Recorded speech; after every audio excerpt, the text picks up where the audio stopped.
bersama dalam penderitaan. Itu kan harusnya berterima kasih.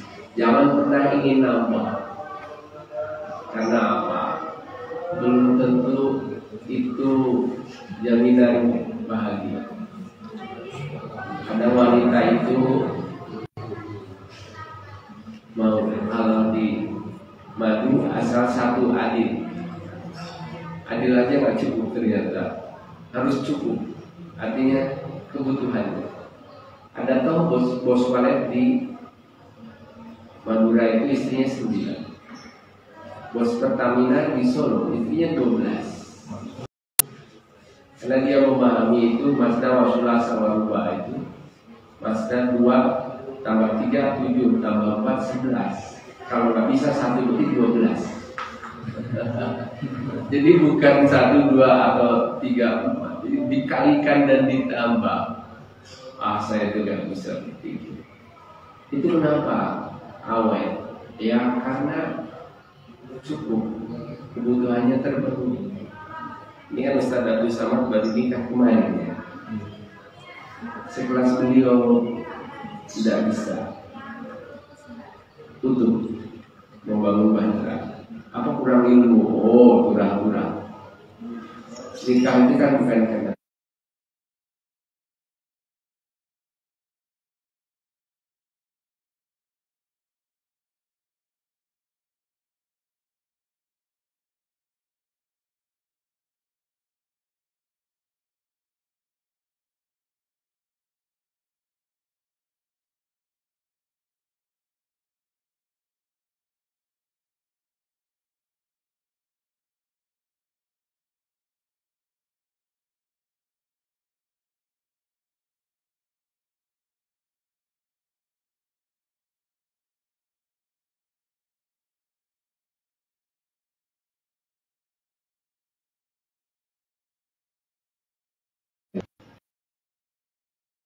perubahan. Yang penting itu pengertian. Mau yang ganteng, mau wajahnya pasaran. Mau yang cantik, mau wajahnya ngepres. Jadi jodoh itu adalah berjodoh. Orang jelek yang dapat jelek. Dan itu lebih baik. Karena apa? Awet. Tambah lama tambah elek. Jadi awet. Yang awet itu kan cantik. Cantik itu sementara. Nggak ada istilah orang 70 tahun masih kelihatan semok. Semua kemos bening. Gembut. Ya. Semua bisa bak. Ini kalau jelek tambah jelek awet. Rumus dalam berumah tangga itu harus mampu menerima perbedaan. Ini bahasanya wa'asiruhunna bil ma'ruf. Kalau bergaul bermuasarah di keluarga itu pakailah dengan cara yang baik. Kalau di antara kalian itu gak menyukai pasangannya, boleh jadi itu tidak suka dalam satu hal. Wa yaj'alallahu fihi khairan katsiran. Allah jadikan di balik itu kebaikan yang banyak. Kalau orang udah nggak suka segala yang dilakukan kan salah, maka cara berpikir bukan kita suka. Kita coba masuk di alamnya ini. Apa yang kelihatan dari ini? Logo ya, ada gambar, cover. Saya lihat bukan cover. Polos, ada tulisan jelek. Ada orangnya yang begitu ganteng yang nulis siapa ini? Karena panjenengan melihat dari sisi situ. Coba kalau panjenengan masuk di alam saya dari posisi saya, nggak mengkerengan. Karena pasangan itu gitu. Orang itu bisa marah karena nggak tahu. Ketika dijelasin paham. Nah, ini karena beda posisi, beda simpulan di rumah tangga itu. Apalagi laki dan perempuan itu beda. Segalanya beda. Kalau satu juga nggak laki nggak perempuan, berarti ya double. Kalau di luar negeri itu ada kamar kecil itu untuk khusus bisex, heterosex. Kalau di kita kan laki perempuan, di luar negeri enggak khusus. Ini tergantung nyamannya dia. Sekalipun bodinya itu laki, tapi nyamannya masuk ke kamar kecil yang nggak jelas itu. Disediain 3. Ya karena mereka hak asasi manusia. Kalau di kita kan tidak. Hak asasi itu dibingkai, diikat oleh syariat. Jadi bukan menurut tabiat yang menyeleweng. Itu kan psikomatik ya, gangguan kejiwaan. Jadi menerima perbedaan, karena pasti beda. Lu kok bisa beda? Mau gimana nggak beda? Mesti antara pasangan itu beda usia. Rata-rata umumnya itu laki itu lebih tua. Saya dengan istri itu bedanya 12 tahun. Saya udah usia 51 ke 52. Istri berarti usianya 39, 38 ke 39. Ya jelas beda. Beda usia itu bukan halangan untuk bahagia. Contohnya dia. Ini kan adem ayem dong, nggak ada beritanya. Usia bukan faktor untuk menyebabkan harus berpisah, tapi bisa saling melengkapi. Asal tahu diri ya. Mohon maaf, ibu-ibu kalau suaminya lebih tua lebih bersopan. Panggilannya jangan panggil nama, kan ada itu istri panggil nama ke suami, nggak boleh. Panggilannya bukan kamu, apalagi kon. Ya panjenengan, istri saya panjenengan panggil ke saya. Saya bilang, mau aku dipanggil sampean. Sampean ini kayak mantanmu tuh. Aku mantanmu sing jadi. Lalu panggil panjenengan, manggilnya panjenengan, jenengan. Ya harus sopan karena gimana 12 lebih muda dari saya. Itu gunanya kalau nikah yang laki lebih tua. Bisa yang atur. Andai saja ditakdirkan juga wanitanya lebih tua, itu kan pilihan. Ya saling menghargai. Sekalipun lebih tua, tetap panggilnya ya papa atau opa. Opa. Belum Korea. Opa kalau di kita ini kakek, kalau di Korea itu mas, bang, om, honey, panggilannya atau my love, oh my heart. Jenis kelamin beda, ya karena beda, lalu beda sifat, beda karakter, beda gawan kaki. Karena hormon yang membentuk beda, jangan pernah samakan. Ingin sama, kalau ingin sama, ya ini kan masih jenis. Masalahnya di agama kita kan nggak boleh nikah sejenis. Beda apa lagi? Beda latar belakang. Ketemunya kan udah gede. Itu dibesarkan di keluarga yang nggak sama. Itu berpengaruh. Karena beda latar belakang, lalu beda karakter, watak, sifat. Jadi harus dipahami. Perbedaan-perbedaan itu sebetulnya saling melengkapi. Hobi beda, beda hobi itu ya masalah. Ada yang istrinya hobi belanja umum, suaminya senang ke pengajian. Sehingga itu harus diperpendek perbedaan. Ya sesekali diajak jalan-jalan istri, tetapi ke jalan tol. Lupa kok sepi, memang jalan tol. Itu solusi, suka jalan-jalan biar gak sering belanja ke jalan tol atau ke wisata di misalnya di pesawahan. Jangan ke petik apel habis itu, apalagi tanggal tua salah konsep. Tetap jalan-jalan dilakukan. Habis itu lalu malunya di mana? Ya di warteg atau di pecel. Jadi aman. Palingan berapa sih mahal-mahalnya? 10.000. Tapi udah kuliner. Memang harus ada variasi. Sama pecelnya, makan di rumah dengan makan pinggir jalan sambil menghadap ke kebun atau sawah orang. Kan agak ada nuansa lain. Hobi beda. Kalau menikah itu bisa makan dulu. Ada toh dulu dia suka. Mohon maaf saya selalu bilang begini karena itu contoh yang bagus yang tidak perlu dicontoh. Beliau itu kan pengaku keluarga sakinah di Indonesia. Lalu karena janda ya, dan dia nikah, begitu nikah hanya usia sebulan pisah dengan suaminya. Coba, ternyata teori itu kan mengampu keluarga sakinah, justru nikahnya nggak sampai seumur jagung. Seumur jagung masih untung 2 bulan setengah 3 bulan, 1 bulan gubrak. Akhirnya gimana? Itu bukan ujian. Kultur beda, adat istiadat beda.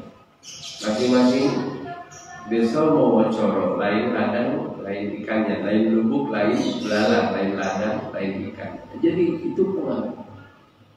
Ada toh watak suku-suku tertentu kalau ngomong itu keras. Suku-suku tertentu itu wataknya itu ingin menangan, nggak mau ngalah. Ada. Atau ada yang suka ngalah tapi mendolimi. Misalnya kayak injak kakinya, lu mas mikir kenapa sih? Ngomongnya gitu, tapi mendolimi kenapa nggak belakang? Coba lihat di Malang, langsung makan langsung ya. Itu kalau di Solo kan beda. Kultur itu bukan, apalagi kalau menikah dengan orang Medan, orang Batak atau orang Papua, itu beda juga. Ini harus dipahami. Latar keluarga beda. Keluarga yang didik secara Islamis dengan yang tidak itu beda. Makanya saya bilang istri dulu bilang, pokoknya aku gak nyari pacar, cuma nyari istri. Syaratnya satu, gak atau bukan belum, gak pernah berzina dan mau berjilbab. Kayaknya udah jilbaban. Kalau untuk zina kan gak bisa ditelusuri. Pokoknya gak zina. Karena saya gak mau dikasih rongsokan, saya kenal. Udah turun mesin itu, gak mau. Itu dia menerima. Tapi ada yang satu yang nggak jadi, itu hampir juga sih. Tapi dia mundur dengan sendiri. Nah salah saya cuma 2 itu. Belum berzina. Karena bunyi ayat kan memang itu. Orang baik untuk orang dulu baik, orang berzina ya untuk berzina. Jangan sampai kita memilih berzina. Susah, keturunannya nanti. Orang yang berzina itu mesti orang tuanya pernah berzina. Jadi ini mungkin hereditasnya. Pendidikan di sekolahnya seberapa, yang utama di keluarga. Cuma susah dididik keluarga. Bener ini disekolahkan di SD Islam, TK Islam. Karena kalau SD itu nggak disuruh ngaji, suruhnya nyanyi. Sama dengan TK. Coba anak di TK pintar nyanyi nih, ngaji nih, nggak ngerti, doa nih, nggak paham. Jadi tetap kalau dasar itu. Dan mohon maaf ya, hanya yang terbaik pendidikan sekarang ini pesantren. Dari dulu sih saya udah yakin dan percaya. Sampai anak saya kan di pesantren kan, di SD Muhammadiyah, SMP Muhammadiyah 4 Lewok Bali. Tapi kan ada pesantrennya di Karangposo. Ambil yang pesantren tapi Quran. Itu beda. Kalau di rumah mau 1 juz itu ya susah. Kalau di pesantren itu dapat 2 juz setahun. Di rumah mungkin tahu juz, tapi juz apa, juz jambu. Bukan juz 29, juz 30. Pendidikan itu pengaruh juga. Hati-hati kalau beli pasar itu, apalagi yang nggak sekolah. Casingnya aja yang kayaknya menarik, tapi installannya nggak datang. Susah, apalagi kalau kena virus. Dan ini angel. Pendidikan itu penting. Orang itu bisa baik kalau pendidikannya cukup dan agamanya benar. Agama kalau saya praktek nyakitin. Jadi cara beragama masih ada dalil kami dipahami dengan saklek abot. Habis. Mohon maaf, saya aktif di Muhammadiyah. Itu lebih moderat, enggak terlalu tekstualis dan enggak terlalu liberalis. Tekstualis itu pokoknya bunyinya ini, enggak dipahami maksud konteks. Jadi lepas konteks, ya yang penting teksnya gitu loh. Kontumnya wahyu selalu ada asbabul wurud atau asbabul nuzul. Jadi ada makna, ada konteks di balik itu. Itu yang kadang nggak diterima oleh orang yang pemahamannya saklek. Kalau saya lihat kasihan. Dan orang saklek itu kadang gampang gesekan. Ibadahnya bagus, akidahnya oke, lu kok bisa? Lu kok bisa sih? Karena istrinya merasa gak makmur. Ukuran manut dan taat itu kan nggak bisa diukur dari dirinya.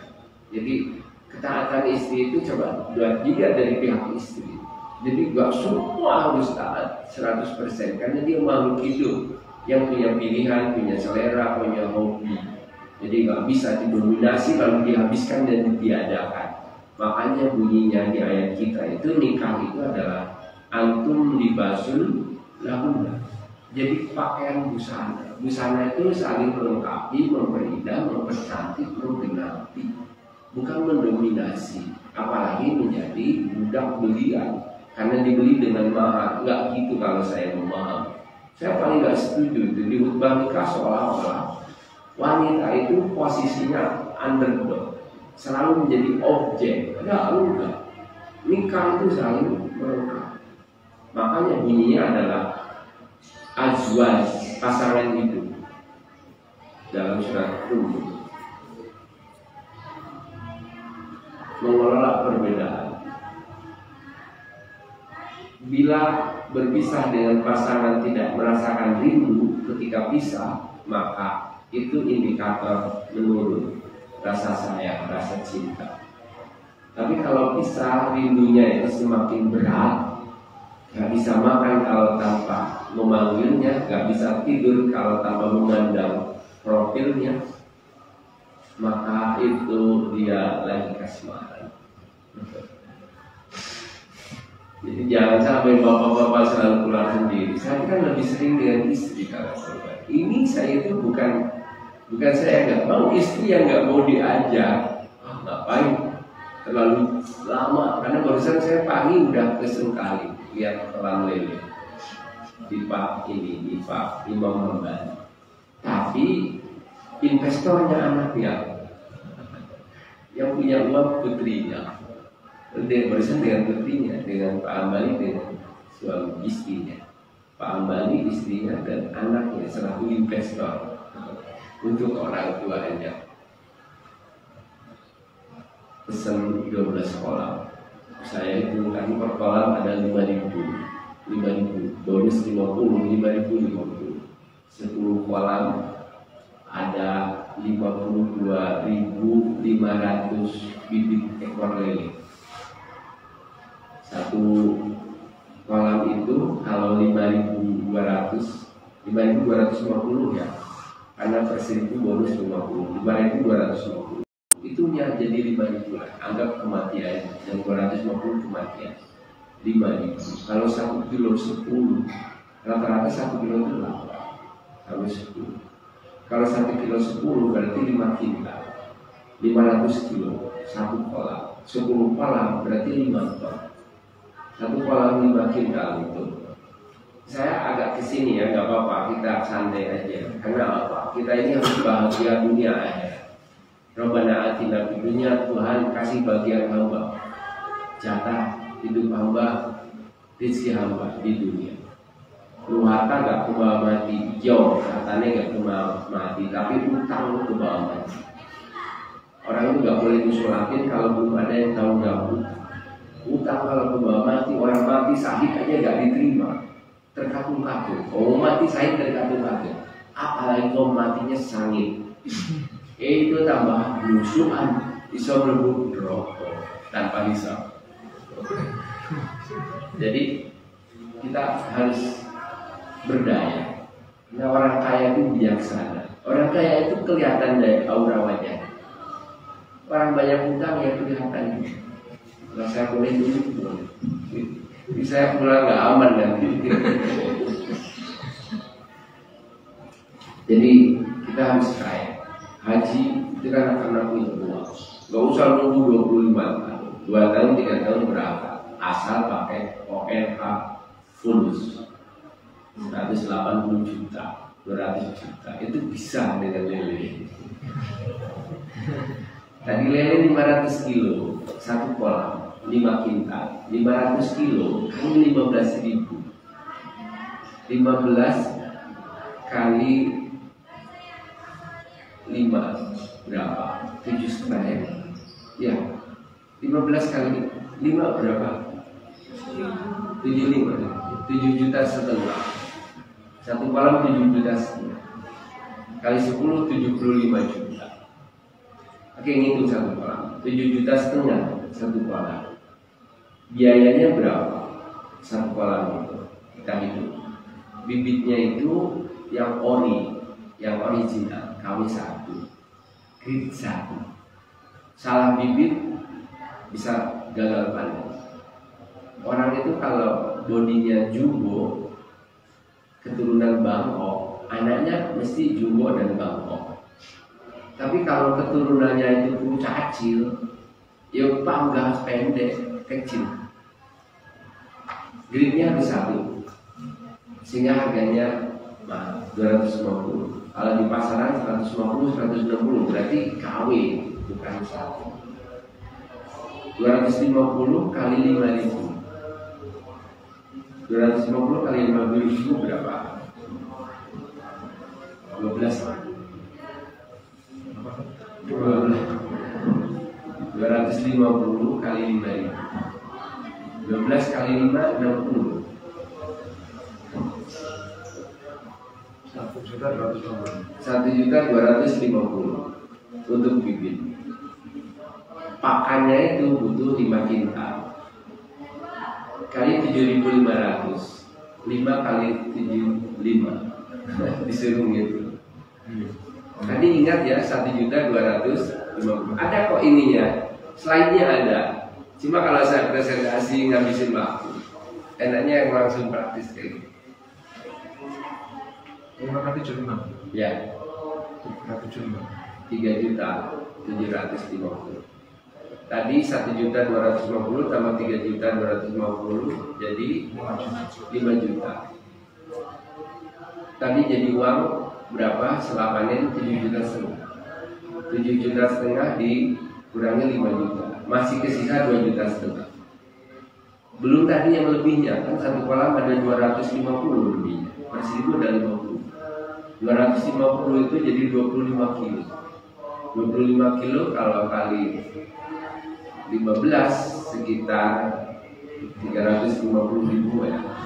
Masih jadi ada sisa 2.850.000. Bensinnya 100.000. Itulah 2,5 juta per satu kolam per 45 hari. Saya 10 kolam. 2 hari yang lalu sudah bibit. Yang sebelah saya 12 kolam. Per 45 hari 2,5 juta kali 10 berapa? 25 juta. 25 juta dalam 45 hari. Gaji saya, mohon maaf, gaji saya sekarang PNS terus terang ya. Gaji saya 4.100.000. Pengabdian saya hanya 18 tahun. Golongan saya 3C.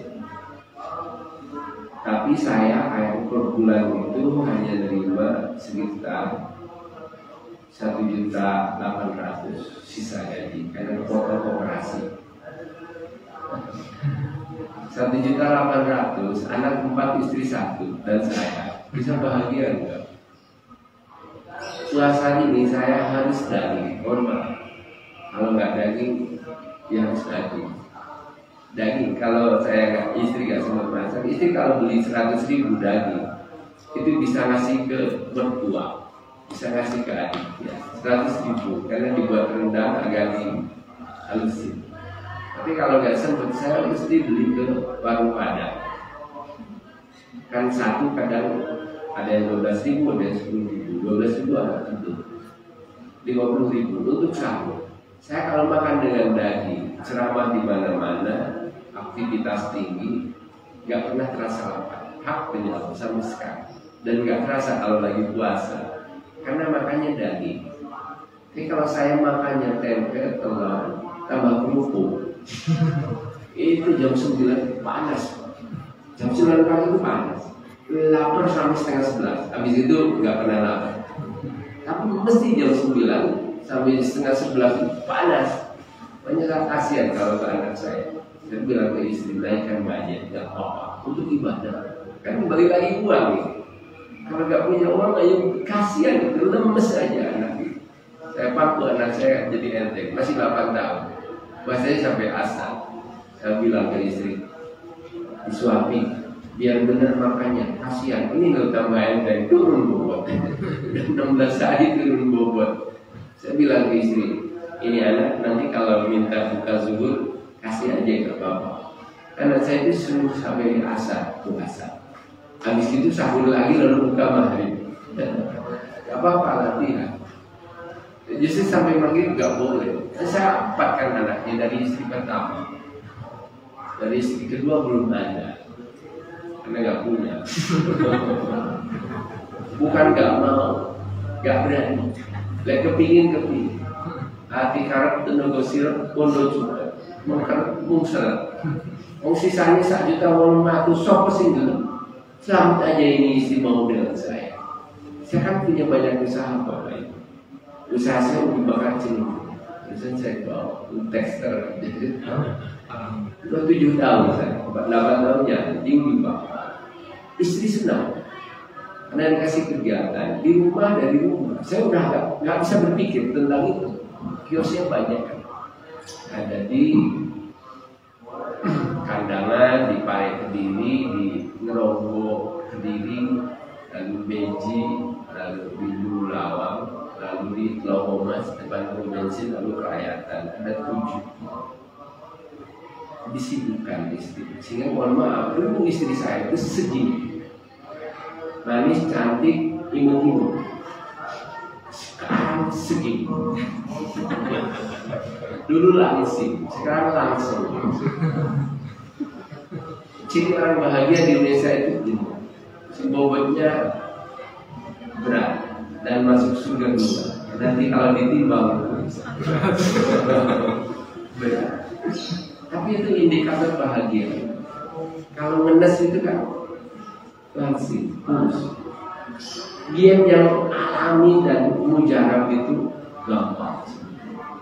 Suruh aja itu suaminya nikah lagi. Itu diet alami. Makan berapa banyak pun kurus. Kepikiran. Nggak mau kan karena hati itu dibagi 2. Selalu ingin miliknya sendiri. Itu udah watak alami kawan-kawan. Saya tidak lagi sedang bermimpi. Ini real. Dan saya pelaku. Saya bukan makalah. Kalau makalah ngajak orang sukses tapi dirinya itu cari komisi. Saya nggak nyari komisi. Hanya dengan itu punya hasil segitu nggak dimintain sama saya. Nah, biar panjenengan itu dapat untung bahagia. Itu kan nanti keluar doa karena peran dari saya. Jadi di agama kita itu ahabun nas, manusia yang paling disuka oleh Allah itu adalah anfa'uhum linnas, yang paling ada manfaat yang sukses. Wa ahabul amal, kalau tadi kan ahabul nas. Kalau sekarang ahabul amal perbuatan yang paling disuka itu adalah sururun tudkhilu ala qalbi muslim, kebahagiaan yang dikasihkan kepada hati sesama saudara. Walaupun nggak ngasih, tapi membahagiaan itu nyenengin. Karena orang bahagia itu imunnya naik, stamina-nya bagus, lalu sehat. Sakit itu mahal, sehat itu kan murah. Dengan dikasih kebahagiaan orang senang. Kuncinya hidup kan ingin bahagia. Doa yang diminta bahagia, bahagia dunia. Bahagia tidak harus kasih jalan untuk sukses itu udah masih kebahagiaan. Kalau nggak bisa membahagiakan, jangan nyusahin, jangan nyakitin. Ada tahu orang yang berprofesi, ada orang udah bener, udah lewat selamat, malah suruh minggir, lu suruh bayar.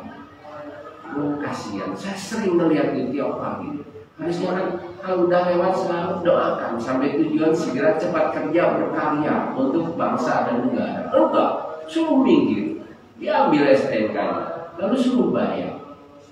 Salahnya dari rumah itu gimana dia itu keluar, harus baca basmalah, alhamdulillah, niat ibadah, nebar kebaikan. Rizki itu tertakar, itu khusyuk di mana di akhirnya. Sering banget saya melihat. Saya juga sama beberapa kali gitu. Akhir mau ngisi di cukai, nggak konsen di perempatan mau ke Bangkalan itu kan, itu ada yang lurus, ada yang belok. Saya pas gak konsen di sini. Saya mau ke cukai Kangrek yang ada saya. Saya lihat belakang kosong, sudah mungkin suruh minggir. Gak sumbut, mohon maaf, gak sumbut kalau amplop mobil loh. Gak nyala, gak sadar. Lagian kosong, gak ada orang yang dirugikan. Lagian gak bikin macet kosong. Lalu salah konsep ini. Bisa ada yang begitu. Kita nyampe. Karena amal yang paling disuka oleh Allah itu adalah ngasih kebahagiaan kepada sesama. Wali an amsi ma'akhir bihajatin ahabu ilayya min an a'taqifa bihadal masjid sana. Dan ketika berjalan membantu saudaranya untuk memenuhi nafkah keluarganya, ahabu ilayya itu lebih kucintai daripada iktikaf sebulan di masjid ini, di Masjid Nabawi. Iktikaf sebulan itu susah, 10 hari aja kita semua. Masjidnya masjid Hayati, ini Masjid Nabawi ini. Sebulan lagi, syaratnya apa? Membantu saudaranya untuk memenuhi nafkah agar bisa menghidupi keluarganya. Itu lebih baik daripada iktikaf. Alhamdulillah, lebih kusukai daripada iktikaf sebulan. Ini ada kategori yang luar biasa. Saya semangat dengan hadis ini. Yang penting kita ini selalu ada cara dan jalan terobosan. Karena usia kita ini singkat, maka ambil jalan pintas yang bisa kita ini mendapatkan berkah dalam hidup ini. Salah satunya yang paling cepat perputaran itu di nenek. Kalau ibu bapak tidak, ini katanya di sini mau nyoba. Jadi harus bahagia. Gak cukup ikhlas. Ikhlas zaman dulu iya, karena dulu itu tanah luas, kebutuhan gak banyak, televisi gak ada, HP gak ada, pulsa gak ada, listrik cukup 5 watt. Sekarang jangka-jangkanya lu duit. Panjenengan bawa sepeda, tanya fotokopi 1 lembar, parkirnya 2.000. Tanya ke toko barang gak ada, parkirnya 2.000. Ke kamar kecil 2.000. Mau cari gratisan, masjidnya digembok, gerbangnya digembok, pintunya digembok, kamar kecilnya digembok. Jadi takmirnya jadi juru kunci, tukang kunci masjid. Yang buka itu hanya pom bensin, Indomaret. Ini Aisyah, bahkan free wifi, free restroom, kamar kecilnya free, airnya tuh free, airnya itu disediain.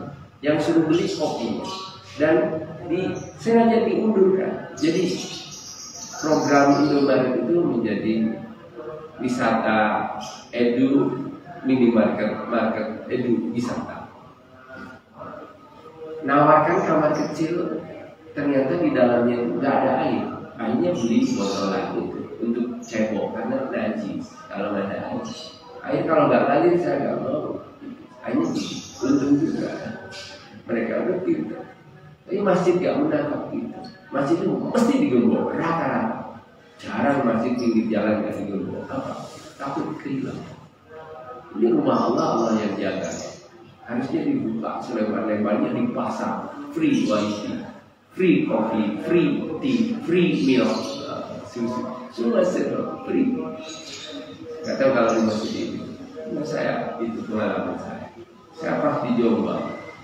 Pas kebelet lagi, pas adzan, alhamdulillah, pas adzan, pas kebelet.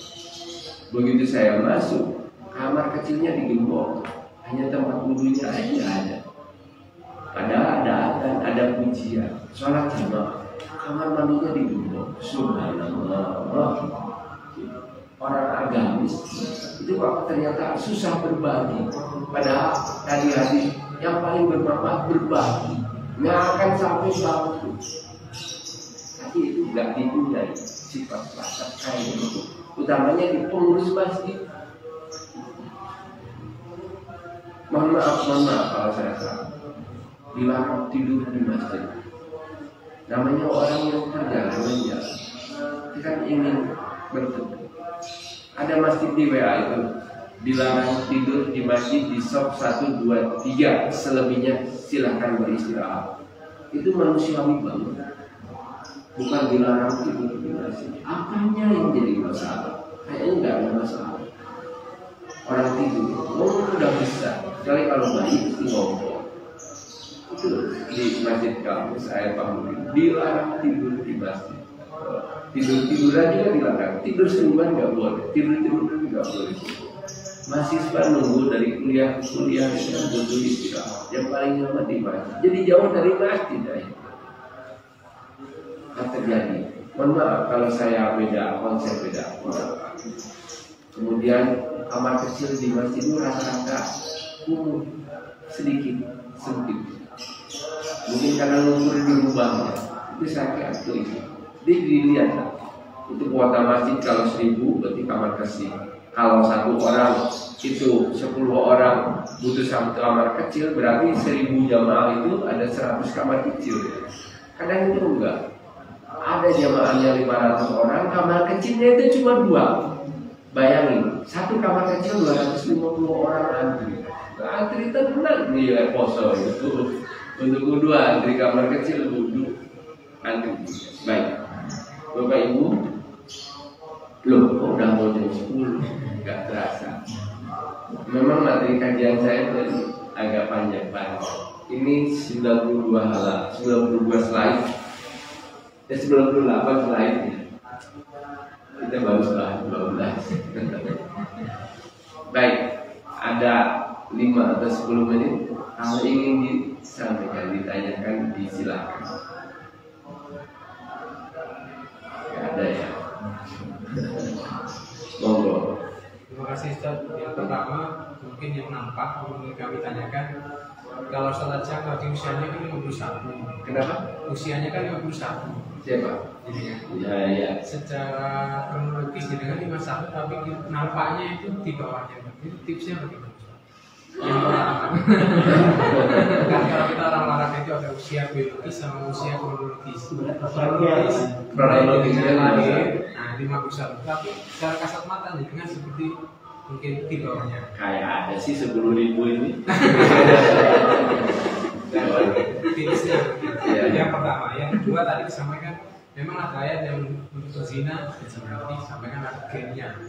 Gimana kalau dengan yang namanya yang apakah termasuk yang perceraian nanti mungkin adik saya mau menikah, pilih yang jangan sampai yang atasnya rontok, nanti kemungkinan kamu akan seperti itu. Apakah menurut seperti itu gen yang disampaikan tadi sudah turun kayak zina gitu aja. Ini yang kedua pengalaman pribadi atau sekedar tanya? Ya, adik saya kan mau menikah kemarin. Itu sempat dengan orang tua, kalau milih yang atasnya rontok nanti kamu dengan putrinya itu akan rontok juga. Apakah ini turunan dari ayat zina dan zina? Baik, kalau baik komisi bisa. Baik, yang pertama mungkin bahwa wajahnya babi pacil, baby fish. Gitu. Tapi satu memang rumus hidup itu mensyukuri dari apa yang didapat. Gak usah iri sama milik orang, karena jalan hidup itu masing-masing. Lebih hartanya belum tentu bahagia itu. Sukses kelihatannya belum tentu senang hati. Hidup ini sawah sinar. Orang kaya ternyata tidak dijamin, tidak ada jaminan dia itu dermawan. Jadi ya orang kaya itu kalau pelit, nggak pelit filosofi. Saya banyak buktikan orang kaya itu lebih pelit daripada orang yang nggak punya. Betul, saya ini kan bergelut di banyak episode kehidupan. Rata-rata yang musuhi, rata-rata pelit. Sama saudaranya tuh pelit, sama dirinya lu pelit. Hari-hari makannya ikan asin dengan sambal. Begitu jual tanah, itu betul ya, kisah nyata saya agak berulang. Begitu jual tanah laku 4 miliar, langsung meninggal. Karena apa? Darah tinggi. Makannya bolak-balik asin dan sambal. Padahal aslinya variannya bisa banyak. Untuk dirinya sendiri, listriknya gak mau 1.300. Maunya yang 450. punya sawah, punya kebun sewang, punya rumah buah, punya gudang. Listriknya 450. Saya pikir ini orang nanti di alam barzah itu gak bisa pasang listrik. Kayaknya boleh buka cabang di sana. Mumpung masih hidup, listrik itu 1.300 watt ya. Kayak 4.500, 450 nyalakan saja sama Magicom, dia jelek. Kali kalau ada komputer, ada kulkas, gak berangkat. Kok bisa hidup nyaman kayak gitu? Coba bayangkan, kan gak masuk di akal. Tapi ada itu. Kita itu udah nggak bisa ngikutin cara hidup kayak gitu. Jadi syukuri apa yang ada, ikhtiar, jangan berhenti untuk merubah nasib agar lebih baik. Saya kira itu. Dulu banyak berbagi apa yang bisa. Saya kira itu yang selama ini di. Kalau ingin sehat, dan saya belum melakukan. Kalau ingin sehat, istirahat yang cukup, makannya yang bergizi, olahraganya teratur, lalu ibadahnya diusahakan. Buya Hamka itu mengapa beliau sehat sampai tua, dia bilang, saya alhamdulillah bisa sehat, gak sakit-sakit tuh. Karena saya selalu naik sholat jamaah di lantai 2. Masjid Kemayoran Al-Azhar itu kan di atas lantai 2. Jadi kalau ke masjid ketika ada naik tangga itu syukuri. Kalau bisa bolak-balik silakan. Kalau orang satu balik naik jadi bisa 10 kali. Satu pahalanya lipat-lipat berkah, lalu sekalian olahraga. Hanya masjid yang ideal untuk olahraga itu maksud. Lumayan itu tangganya. Orang tua itu yo mikir-mikir bisa ke situ hanya untuk ada cinta es gitu. Yang kedua, nikah itu gimana? Ya, cari lalu bibit jamaah. Biasanya kalau habis pisah kayak gitu, itu kan berarti gak cocok kan dengan orang. Selamanya gak cocok. Nah ada kita ini orang yang bisa cocok dengan 100% memenuhi syarat dengan kriteria yang diingini. Nah ini bukan surga, ini dunia, letaknya ujian. Nanti bisa sesuai dengan apa yang diingini itu kalau sudah di surga. Pasangan hidupnya persis plok, karena ada Allah desain sesuai dengan keinginan hati. Ini kalau di dunia apa? Dulu seorang yang gagal itu kan dia nggak bisa berbagi, berempati, bertoleransi, nggak bisa mengalah, selalu ingin menang, nggak bisa melengkapi, menggenapi, tapi mengurangi gitu. Nggak usahakan, jangan sampai mudah. Kalau mendapatkan yang mantan bisa kayak gitu, ya harus siap. Berarti harus siap mengalah, siap melengkapi dan menggenapi. Gitu. Cuma kita sendiri yang ada di sini. Jangan sampai mudah nggak cocokan dengan orang. Bukan berarti saya ini selalu cocok dengan orang. Saya juga banyak yang tidak cocok dengan orang. Akhirnya kalau itu bukan istri saya kan orang lain, udah saya ambil jalan. Saya berteman nggak mau dengan orang yang merendahkan, menyepelekan, lalu nggak noleh, nggak menghormati. Saya kalau lagi bicara, lalu orang itu gak melihat saya, dia bicara dengan yang lain atau tanya tapi gak melihat saya nggak akan ngomong lagi dengan dia. Kenapa? Saya nggak dari bawah dia depannya. Itu bikin sakit hati. Tidak memusuhi, tapi untuk jadi teman. Nah, teman itu belum milih kok. Kecuali kalau nggak boleh milih, itu baru kita terima. Nah, itu boleh milih kok. Pilihlah yang kira-kira membahagiakan, menyenangkan, ngajak ke surga, ngajak ke sabar. Baik, Bapak Ibu, sepertinya itu. Jadi kesimpulannya adalah kita saling memahami, kita saling mengerti, saling melengkapi, menggenapi, karena kita sempurna dengan ketidaksempurnaan. Ketidakcocokan dalam satu hal itu Allah jadikan kebaikan yang banyak di sisi yang lain. Yang jelas kita Allah dianugerahi pasangan hidup walaupun tidak sempurna, karena kita sendiri itu tidak sempurna. Jadi yang penting saling memberi, bukan meminta, apalagi sampai menuntut, apalagi sampai memuja. Gak akan pernah bahagia dalam hidup itu.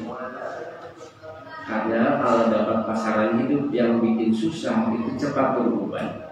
Cirinya suami yang susah dalam rumah tangganya itu banyak ubahnya. Tinggal itu aja. Bahasa hadisnya kan gitu, meminta pasangan yang tidak cepat berubah. Salah satunya yaitu harus mengalah, karena ngalah itu bukan berarti kalah, tapi harus berubah. Cara berubah mengikuti taklim kayak gini. Dan gak ikut taklim gak akan pernah berubah.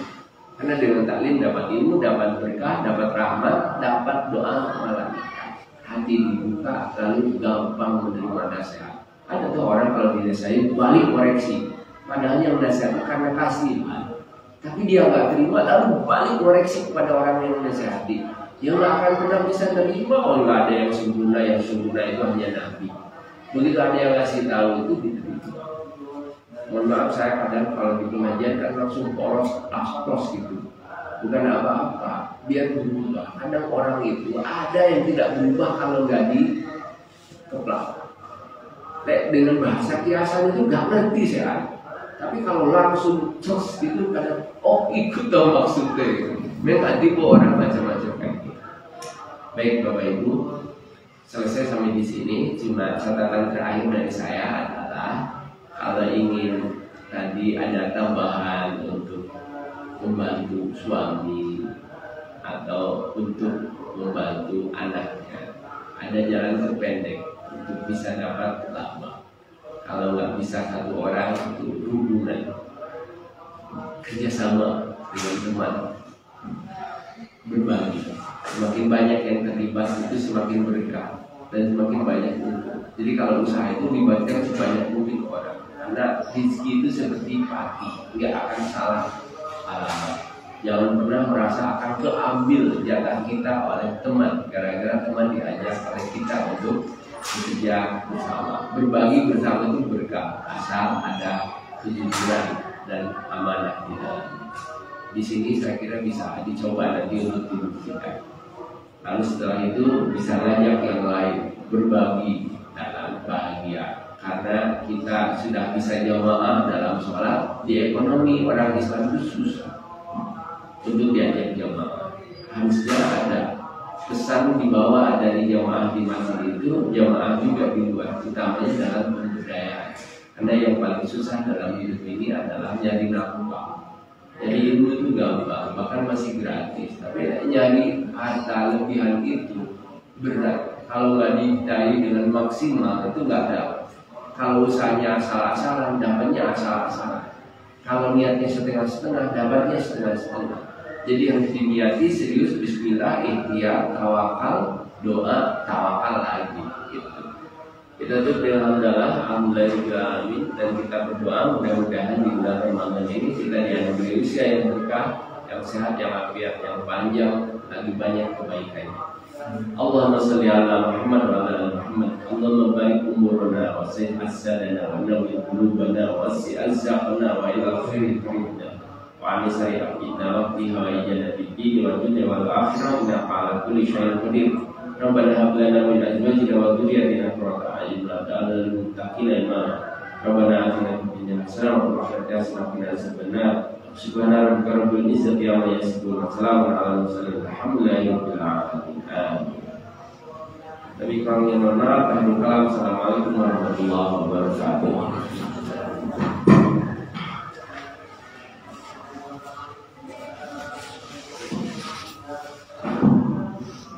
Terima kasih Ustaz Azam yang memberikan pemahaman kepada kita semua terkait dengan